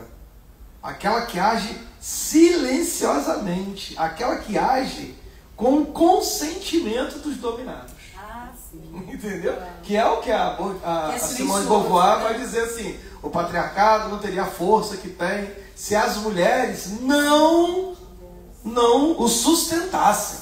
Entende? Então, e como é que as mulheres sustentam isso? Exatamente por essa visão da boa família, da boa mulher, da bela, recatada e do lar. Então todo esse... Em nome da família. Em nome da família. Isso aí que você falou agora é uma heresia. Você disse, olha, se eu não tivesse meus filhos, passasse fome, eu ia fazer isso. Quer dizer, isso você falando num espaço como esse nosso aqui é tranquilo, mas dentro do outro espaço religioso, já estava anatematizada já. Claro, porque é um lugar que a mulher, ela tem que morrer, mas morrer intacta. Isso está na obra de Homero. Eu tive essa semana convidado pela Universidade de Coimbra. Então, eu tive essa semana convidado pela Universidade de Coimbra para falar na Faculdade de Letras Clássicas, e eu levei sobre as mulheres ali em Homero, né? Porque Homero é um homem que está voltando para a sua ilha e ele tem as suas escravas, né? E aí ele pergunta para a chefa das escravas, a mulher mais antiga: das minhas mulheres, algumas delas foi abusada? E aí ela fala: 13 foram estupradas. Aí ele vai e manda chamar essas 13 e enforcar elas. Porque a mulher deveria ser morta, mas não ser tocada por outro homem, porque era a propriedade dele. E ele não pune os homens que a estupraram, ele pune as mulheres que se permitiram ser estupradas. Está lá na obra de Homero. Exatamente. E o texto é pior ainda, que o texto diz assim: enquanto elas, o Telêmaco, que é o filho dele, é que enforca, e o texto diz assim: enquanto elas se batiam na forca, Homero, o Ulisses se masturbava de prazer diante daquela cena. Entendeu? Está lá na Odisseia de Homero. Se a gente for pensar que a obra de Homero é a obra que funda a civilização... Ah, ele está lendo ali. Obrigado, querido. Está lendo, né? Obrigado. Se a gente for pensar que a obra de Homero é a obra que funda a civilização ocidental, alguma coisa a gente precisa aprender com isso, né?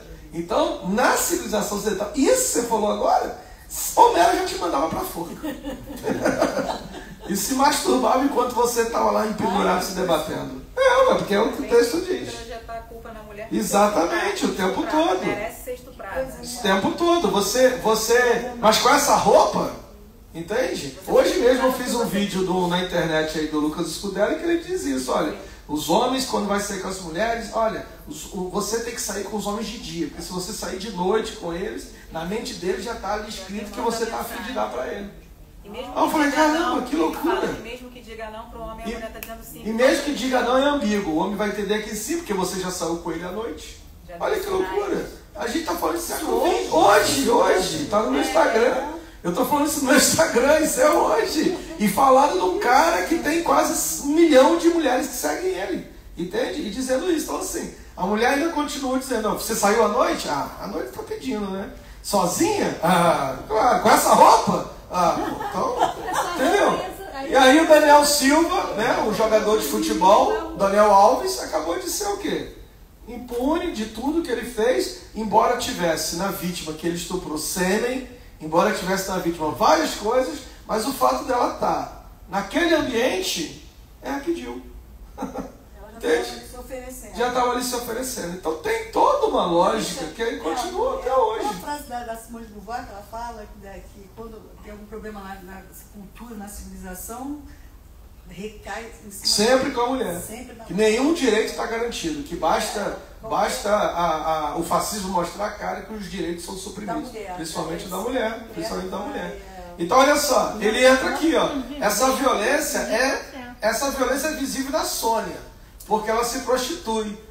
Ó, essa violência é visível em Sônia, essa violência que a gente está falando aqui, ela é visível na Sônia, não é porque ela se prostitui. A prostituição aqui em Sônia não é a violência. A violência é porque ela crê que mesmo tendo que se prostituir, mesmo com tudo isso, ela ainda deve amar, cuidar e salvar esse homem.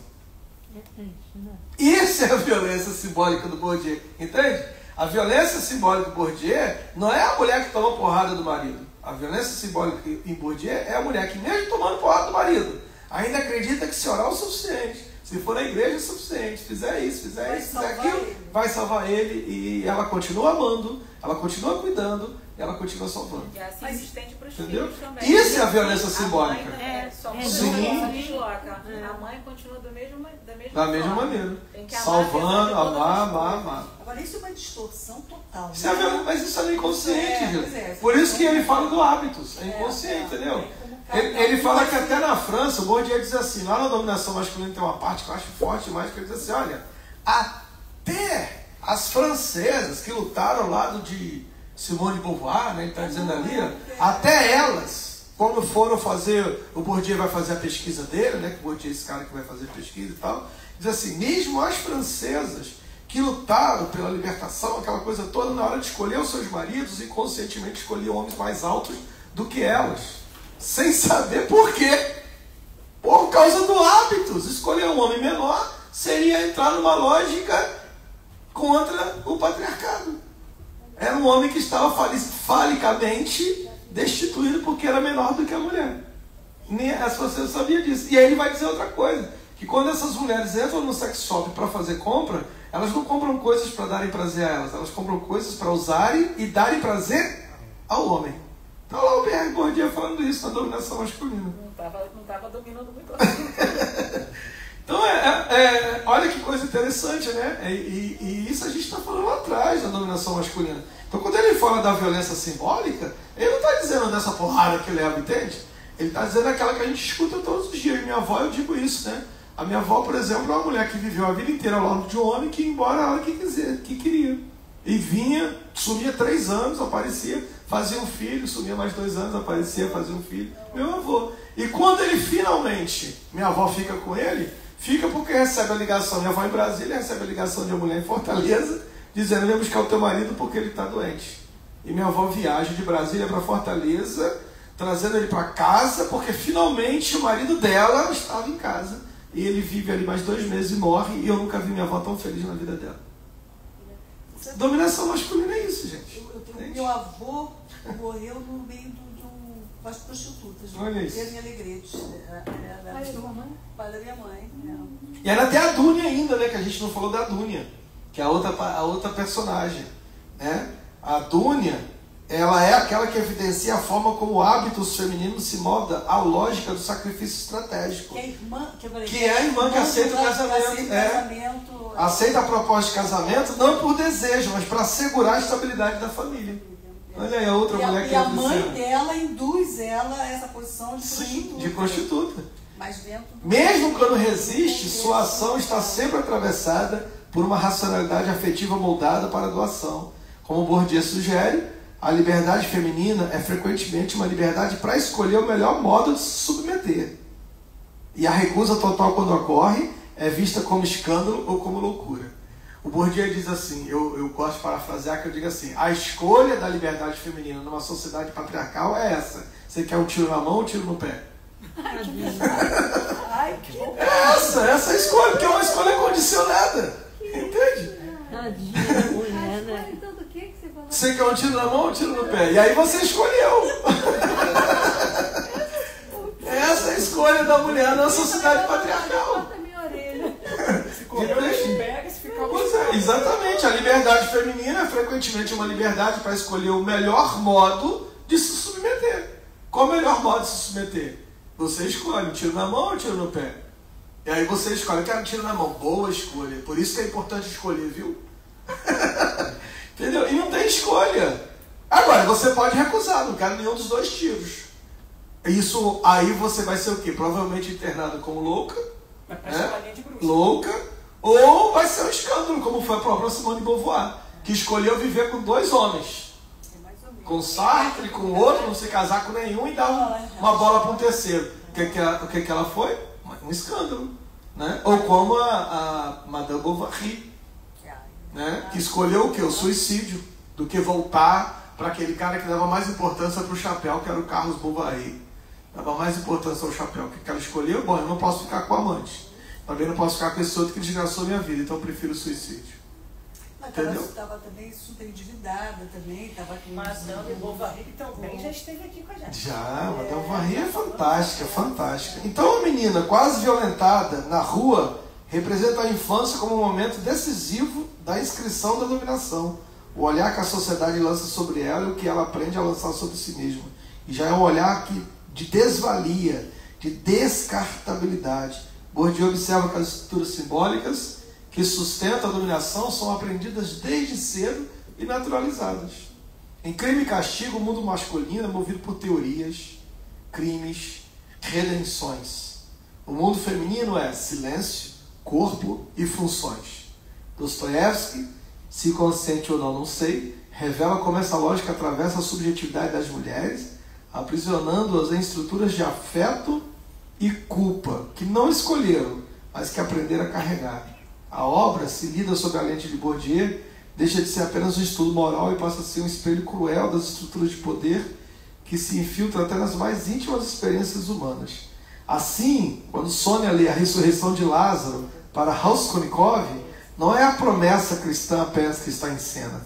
É o testemunho da mulher, que mesmo esmagada pelo mundo, encontra forças para amar quem a despreza. Porque foi ensinada que isso é o seu único valor. E talvez, por isso, isso seja o maior dos crimes que a sociedade perpetra. Talvez esse, de fato, seja o crime na obra Crime e Castigo.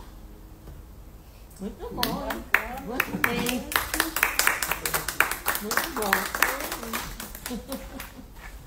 O maior crime, qual foi então? É a mulher, né? É a própria mulher tendo que amar quem a subjuga. Muito Esse bom. é o maior crime. Forte isso, né? Mas é necessário ouvir, né? Sim, sim. É uma crítica que a gente precisa entender, né? E aí eu fico pensando, sabe, Gil, da importância e o poder da literatura. Porque eu não sei se Dostoiévski estava pensando tudo isso. Entende? Eu não sei se ele estava pensando crítica e tal. Ele estava escrevendo. Então, a força da literatura é incrível, sabe? É incrível. Por isso que eu não consigo pensar uma formação psicanalítica desassociada da literatura. A força é incrível. E os gênios, né? Os grandes gênios estão à frente, né? À frente, é atemporal. né? Né? Freud falou isso. É, Sim. Os poetas. Quando ele fala dos poetas. Freud falou isso. exatamente. Né? Agora, tem saída para isso, tá? Eu não... É a sensibilidade artística que percebe, intui, e não tem palavras, né? Que eles conseguem acessar, né? O que a gente não tem acesso. O que nós temos acesso hoje e que talvez o acesso era outro. Exatamente. E daí sucessivamente. Sim, exatamente. Na época dele, acessar tudo isso. Sim. Tem muitas Uma informações. outra roupagem, com outros significantes. E que o tempo se encarregou de hoje nós conseguimos visualizar ou alcançar desse jeito. Mas que não propriamente seja desse jeito. Ou que ele tentou que fosse desse jeito. Transmitir. Que aí também, em cima do que você está falando, voltando àquela questão da Beauvoir, me chama a atenção também, né? Dizer, o que faz a mulher involuntariamente para esse lugar também de submissão? E até ter que amar o marido nesse lugar tão assujeitado. Né? São várias questões ali, né? Simone de Beauvoir, eu acho que Eu acho que a coisa mais bacana desse lugar aí é, por exemplo, na obra da Emma Bovary. A gente não consegue entender toda a trajetória da Emma Bovary se a gente ignorar que o Gustave Flaubert ficou praticamente umas 10 folhas falando sobre o personagem Carlos Bovary, de como ele era ridículo. Agora imagine você ficar preso a vida inteira a um casamento com um homem supérfluo, um homem que dava mais importância. Ele gasta 3 páginas. Ele era um médico, ali que vai para o interior. Médico medíocre. Dentro ali do sem aspiração, sem nada. Sem ambição, mas um homem bom também, enfim. Bom, essa é uma leitura que não está. Por que você está botando a culpa toda no patriarcado? Porque não tem como culpar outro sistema. A gente tem que dialetizar um pouco. Não dá, então. Eu vou entrar agora aqui com uma advogada do diabo, entendeu? Tudo bem, existe, mas para aí, vamos dialetizar um pouco, né? Então, a dialética nesse sentido é assim, eu penso assim, Gustave Flaubert, ele escreve 3 páginas, chega a ser chato. Quando você está lendo Madame Bovary, chega a ser chato você ler 3 páginas de Carlos escolhendo um chapéu. Então não é à toa que ele coloca isso, sabe? Obsessivo ali. Não é só obsessivo. De manias dele ali, com que enfim. Não é só obsessivo. Ela poderia se encantar por ele, por isso. Mas não é só obsessivo, Gilda. Não é só obsessivo ali. Quando ele coloca, quando o Gustave Flaubert está colocando o Carlos, daquele cara, naquela situação, e uma mulher que está ali do lado, ele está colocando exatamente o fetiche de um homem. O fetiche de um homem que estava no chapéu. Ele não estava com o seu afeto voltado para a mulher. O que a gente vê ali? A gente não vê um afeto, um amor. A gente precisa lembrar que o livro está inaugurando o romantismo. Sim. Né? Então ele não está trazendo o amor, ele não está trazendo o amor, ele está trazendo o quê? Uma obrigação para o Carlos, o casamento era uma obrigação. Agora ela é histérica, a gente pode fazer uma obrigação. Ela é uma histérica insatisfeita, né? Que mantém um desejo insatisfeito, que é próprio da estrutura histérica, ela tem um desejo insatisfeito. Sofre de amor. Entende? Então o homem poderia ser o homem mais maravilhoso do mundo do lado dela, que ela é uma histérica que marcaria a falta e que ia querer furar esse homem de todas as formas. Eu também posso fazer essa leitura, pode, claro. Jair, porque né, da mesma forma que você está olhando para a questão dele ali, neurótico e tal, quantas mulheres poderiam se encantar? Eu, por exemplo, sou casada com um obsessivo. Então, é por aí que eu digo para você que ele não era obsessivo. Eu gosto da obsessividade. Mas por isso que eu falo com você que ele não era obsessivo. Olha como é que você trouxe. Por isso que eu defendo que Carlos não era obsessivo. Ele era o quê? Porque o casamento do obsessivo com a histérica é o sonho de toda histérica. Mas dependendo da histérica, dependendo do obsessivo. É o sonho. O neurótico é obsessivo e a histérica se combinam. Se a histérica não for uma boa análise, ela sai atuando sem parar, que foi o que aconteceu com ela. Mas ela estava de amante buscando, né, esse gozo. Eu acho que ali o personagem em si do Carlos, ele é um personagem que a gente está agora em Madame Bovary, né? Mas o personagem do Carlos é um personagem tão apagado, que ele passa naturalmente esquecido. O livro inteiro ele é esquecido. Porque ele tem a única função. Qual é a função? É um cara que encara.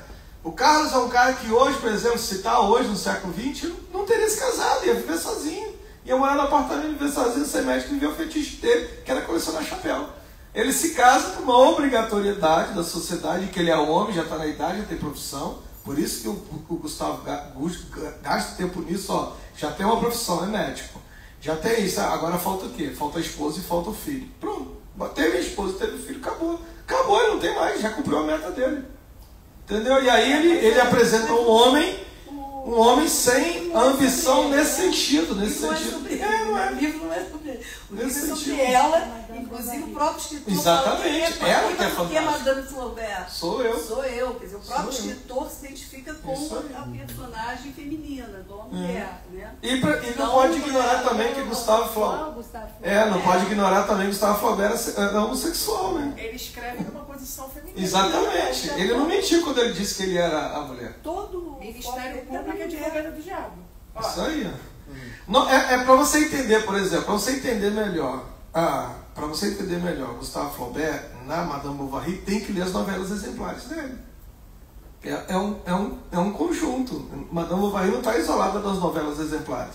E nas novelas exemplares, todos os homens no livro de Gustave Flaubert são insignificantes, são chatos, são tediosos. São as mulheres que encontram um papel imenso no livro de Gustave Flaubert. Os homens são tediosos, entendeu? Já ao contrário do Dostoiévski. Os personagens do Dostoiévski todos são masculinos. As mulheres, elas fazem um atravessamento, elas entram e saem. Entendeu? É diferente. E a miséria, né? Porque Esse é o personagem do Dostoiévski. Eu sempre digo, o personagem do Dostoiévski é a miséria. É a miséria humana.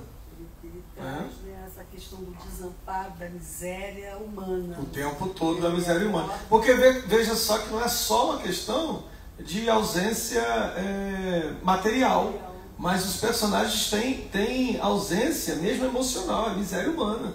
Eles não conseguem ter afeto, eles não conseguem instituir laços. Você vê o cara do bar, né?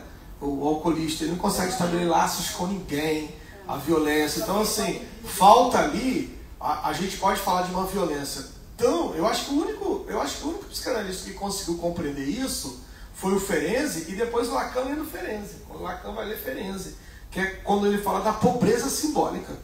São personagens atravessados com tanta miserabilidade que eles chegam à fase adulta com pobreza simbólica. Eles não conseguem colocar na palavra, eles não conseguem simbolizar isso que eles atravessam com dor. Entende? O Ferenczi vai falar isso quando ele vai atender as pessoas ali vítimas de guerra, né? Que eles falam, porque não havia essa experiência, eles não sabiam como falar sobre isso, tinha pobreza simbólica, né? E o Lacan também, quando vai escrever A Clínica do Real, que o Lacan já está olhando para a questão do nazifascismo, já está olhando para o racismo, inclusive, né? Ele já está apontando que o futuro seria o racismo, ele vai dizer, olha, vocês vão ter que se preparar para uma clínica que talvez vai ter que trabalhar uma urgência simbólica. Essa precarização não está aí na clínica da Elisão? Sim. Ao invés da clínica do Real? Eu não coloco na clínica da Elisão, eu coloco na clínica do Real, porque na clínica do Real, por isso que eu trago o sertão como significante do Real. Você, no primeiro momento que você olha para o sertão, você vê o quê? Destrutividade, você só vê areia, vê carência, vê ausência, né? Se a gente for pegar, por exemplo, o Boaventura de Souza Santos, quando ele fala das sociologias das ausências. Tem ausências. Mas se você parar um pouquinho e analisar o sertão, é que você vai descobrir que tem um cacto ali, que na cabeça do frade nasceu uma florzinha, que tem inseto ali naquela flor, que tem um xique-xique, que tem mandacaru, que tem uma série de coisas que a gente pode chamar, eu chamo de artesanias. As artesanias do sertão. Então, o que são as artesanias? Lá onde se pensa que há precariedade, essa é uma primeira leitura que se faz. Mas se você parar para conhecer o sertão, é por isso que eu gosto dessa fala do Riobaldi, que diz assim, sertão, o pessoal da cidade não conhece sertão. Quem conhece sertão é o urubu, que sobrevoa com os pezinhos assim por cima do sertão e tal. E aí você pensar que o urubu é um bicho que vive de carniça.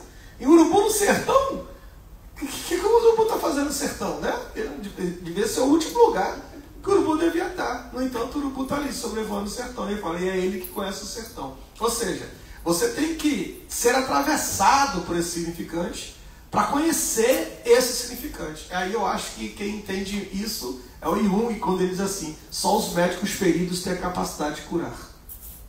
Eu gosto demais do Jung fazendo isso. Quando o Jung faz isso, que eu desconfio que o Lacan tem ali do Jung, porque o Lacan vai trazer isso para a clínica, quando o Lacan diz que só os analistas atravessados pelo furo, só os analistas furados é que podem fazer essa análise. Entendeu? Então esse curado, os analistas, quando ele fala assim, só os médicos não curados, né? Os médicos feridos. O que é ferido? É a castração.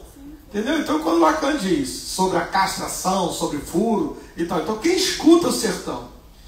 Por que eu não acredito nessa clínica que você falou dele, mas a clínica do real? Porque o real é exatamente a impossibilidade do simbólico, da palavra. É lá onde a palavra não chega. Onde a palavra não chega, duas coisas acontecem. Né? O Freud diz que a guerra é onde as palavras não chegam. Né? O Freud diz isso na carta para o Albert Einstein, olha, lá onde as palavras falham, instaura-se a guerra. Então se a gente pensar, guerra enquanto significante de caos, de destrutividade. Então lá onde as palavras não chegam, caos e destrutividade. Então, se você está mergulhado em caos e destrutividade, o que você tem? Você está mergulhado no real. Que o Slavoj Zizek vai chamar o século XXI como o deserto do real. Né? Fascismo, então essa coisa agora mesmo, a taxação, essa loucura toda que a gente está vivendo, é o deserto do real. Então, assim, quem é esse sujeito que chega na clínica? Não é esse sujeito. Então é preciso entender de quem a gente está falando, sabe? Existe o neurótico, o da estrutura, que chega na nossa clínica. Mas existe um outro grupo de pessoas, né? Pessoas principalmente atravessados, né? A gente vai ser por uma violência tão intensa, como foi o caso do Rio Grande do Sul, na época que teve a enchente, como foi a época do Maranhão, que teve a enchente, Petrópolis, tal. Essas pessoas, histéricas, neuróticas, estavam bem. E estruturalmente formados. Isso. Foi uma ocasião. Atravessados por isso, desestruturaram. Beleza, a gente falando de uma coisa pontual. Mas e os que vivem isso no dia a dia? Como, por exemplo, eu que moro numa periferia, onde todos os dias a gente vive essa questão. Sabe? Onde eu venho construindo um conceito que eu chamo de trauma destruinte. O que é o trauma destruinte? Eu trabalho isso a partir do Ferenczi. É aquele trauma que não fecha, que eu não consigo levar para a clínica, porque na própria clínica eu já estou sofrendo ele, que é o racismo, que é a fome, que é uma série de significantes. Como é que essas pessoas chegam na clínica? Então a clínica, no primeiro momento, não foi pensada para essas pessoas. Não foi. Entende? Então a gente está numa subjetividade que a gente pode dizer que é uma subjetividade do nosso tempo. A gente está numa subjetividade, não adianta ir lá para o Freud ler isso que não está lá. Você vai achar as bases disso lá, as bases. Mas a clínica, cada tempo tem a sua subjetividade, os seus desafios clínicos. Então eu acho que hoje a gente está trabalhando uma demanda, eu coordeno um dispositivo de escuta periférica que eu chamo de dispositivo de urgência subjetiva. O que é a urgência subjetiva? Não tem subjetividade ali. Eu vou ouvir o sujeito primeiro, que está avassalado, por isso que eu chamo de trauma destruinte. Nessa primeira escuta, talvez aí alguma coisa possa urgir disso. Uma subjetividade possa urgir disso. Que é o quê? Você colocar o sujeito numa posição mínima, onde ele possa de fato entrar em análise. Quando ele chega no lugar, numa posição mínima, aí não é mais comigo. Aí ele vai para uma outra clínica, para a partir daí sim, agora tem subjetividade para ser trabalhada. Entende? Né? Eu não gosto da palavra emergência, porque evoca a psicologia, principalmente no campo hospitalar, social. Por isso que eu tirei o significante emergência subjetiva, que é do trabalho social e tal, e trouxe urgência subjetiva, no sentido de algo que urge, algo que surge, que não surgiu ainda, entendeu? Porque o sujeito está onde? Ele está no campo, no deserto do real. Está lá, deserto do real. É no sofrimento. Pois é, então, não são, a gente pode pensar assim, mas isso é quem? Bom, se a gente for pensar, por exemplo, os povos originários, a galera que está lá no movimento sem terra, nesse momento que foi despejado, a gente pode pensar nas favelas, na violência urbana e tudo isso. Então, há um grupo de pessoas, né? A gente, por exemplo, começou a atender agora, a gente fez parceria com uma casa noturna, onde a gente vai atender exatamente as prostitutas, os profissionais do sexo, que fazem trabalho, a gente está atendendo travestis, trans, que são profissionais do sexo. Onde fica? Entendendo isso? Essa clínica é uma clínica online. Porque também o nosso espaço é um espaço de subversão, que é o online. Entendeu? A gente tem a parceria hoje com a Universidade Federal Rural do Rio de Janeiro, atendendo os alunos trans e travestis. A gente tem uma parceria com o Instituto Federal Paulo de Fronten, também atendendo os corpos LGBTQIA+, porque no momento que as escolas, as universidades estão fazendo leis, lei da cota, né? Cota trans, cota isso, a gente pensa que porque a universidade abriu a porta, não vai ter violência.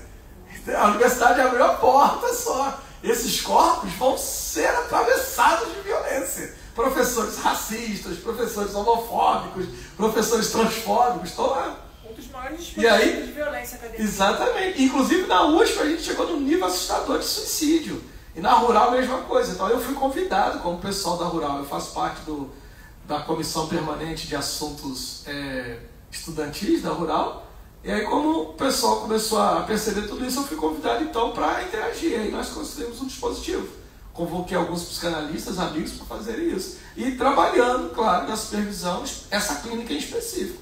Porque quem são os jovens que a gente está atendendo? Jovens que foram expulsos de casa, que chega na universidade, o pai cortou o cartão, cortou tudo, porque ele descobriu que é trans e tal. O pai cortou. Tudo, que não tem até mesmo dispositivo básico não para tem, ser atendido de maneira online. Tanto é que eles estão sendo atendidos na universidade. Por isso que eu perguntei numa estrutura local que possa chegar... O problema da estrutura local, a gente pensou no primeiro momento a Rural. Só que quando o pessoal soube que a gente estava atendendo, a gente tem os alunos da Rural, certo? Só que a Rural recebe aluno do Brasil inteiro. E a gente estava atendendo uma travesti que voltou para o Rio Grande do Norte. E quando ela voltou do Rio Grande do Norte, ela falou assim, agora como vai ficar meu atendimento? E a gente foi, porque assim, a gente pensa o modelo, mas o real se impõe. Se impõe. Entendeu? Aí falou, olha, vamos ter que desterritorializar.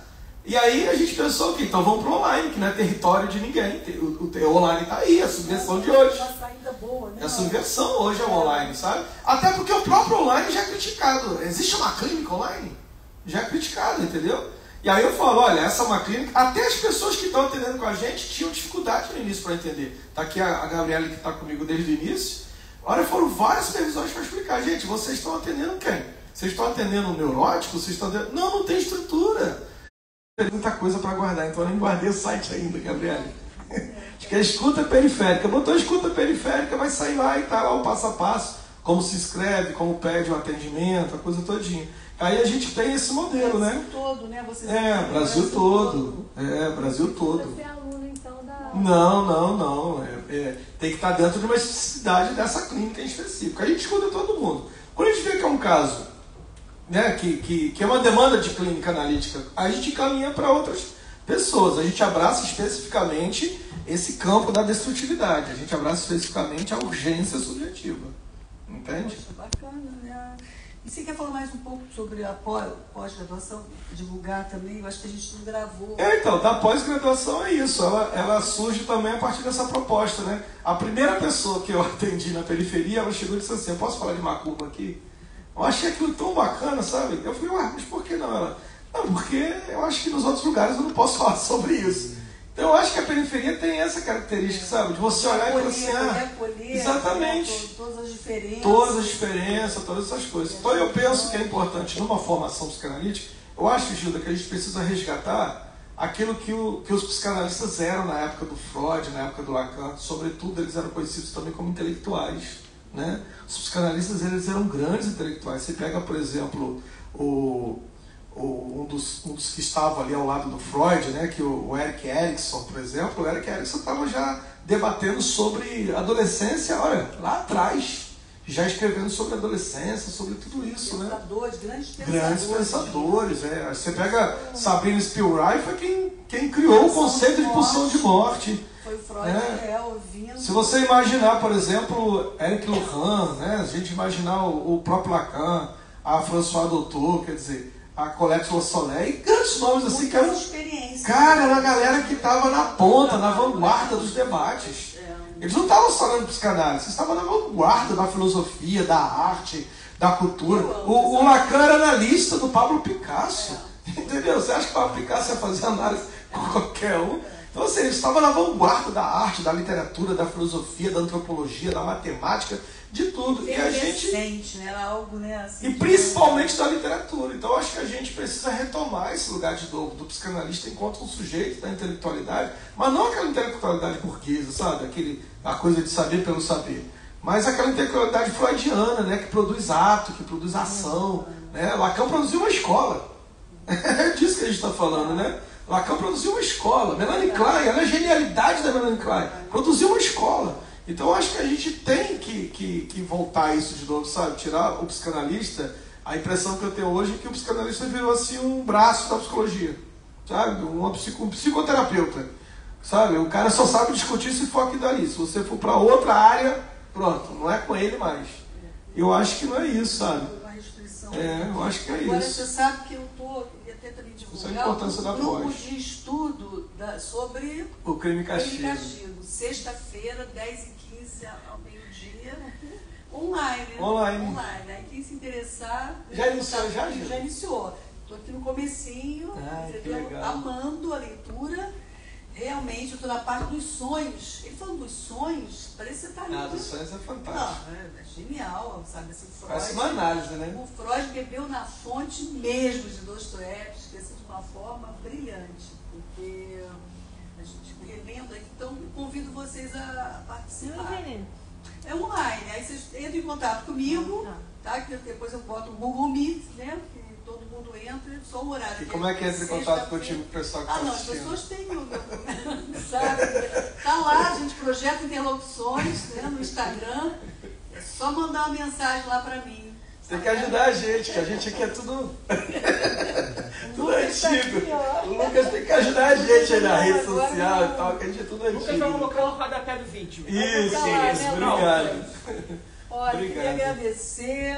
Eu que Já agradeço. Você, sabe, assim, nossa, a gente aprende ali, fica aqui também, né? Questões, a gente sai daqui com a cabeça, viu, Jair? Né? Você causa o desejo de estudar. Obrigado. Aprendi bastante contigo e a gente continua nessa interlocução. E agora vamos dar seguimento ao Ronald Lopes, está lá em Ele Coimbra. agora volta, né? Ele Sim, volta para entrar, para estudar o Inferno de Dante, viu, pessoal? Convido vocês a participarem aí. A gente está relançando esse estudo, já tivemos aqui com o Ronald desde 2018. Ele volta com a corda toda aí. Eu queria sugerir nessas leituras que vocês estão fazendo, O Paraíso Perdido, de John Milton. O Paraíso Perdido é um clássico, né? Está na tríade entre os livros de Homero, de Dante, e principalmente dentro da tradição cristã, né? Poxa, e você também, né, Jair? Assim, é essa roda de conversa mesmo que a gente Eu vai gosto. manter. E Ajuda a provar com a gente, né? A gente nunca sabe o que vem fazer aqui. Ela fala assim, olha, vocês vão ler. Aí chega que ela muda tudo o roteiro, fazendo as perguntas. Só vai, você nunca sabe. Assim, meu Deus, o que eu estudo para estar lá com a gente?